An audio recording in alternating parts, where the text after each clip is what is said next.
شاهد شراسة هذا المقاتل الجزائري عندما قرر أن يثأر للهزيمة القاسية التي تلقاها المغربي عثمان أبو زعيتر. في عالم الفنون القتالية القوة وحدها لا تكفي، المقاتل يحتاج لعقلية لا تعرف الخوف. القصة بدأت عندما واجه المقاتل المغربي عثمان أبو زعيتر خصما أمريكيا قويا، مقاتلا سابقا في البحرية الأمريكية عرف بأسلوبه العنيف وثقته الكبيرة بنفسه. كان الأمريكي يتحدث بعجرفة ويتفاخر بماضيه العسكري، معتقدا أن خصومه لا يقارنون به. وعندما التقى بأبو زعيتر لم تسر الأمور لصالح المغربي، وانتهت المواجهة بخسارة قاسية. زاد هذا غرور الأمريكي وثقته بنفسه، لكن ما لم يكن يتوقعه هو أن القادم سيكون مقاتلا جزائريا شرسا. الجزائري معروف بصلابته البدنية وشراسته داخل القفص.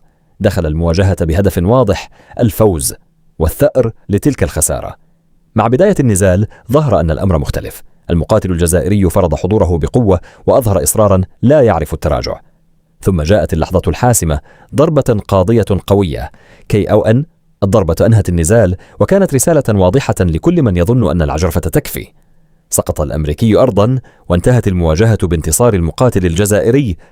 ثأر تحقق وشراسة أثبتت نفسها.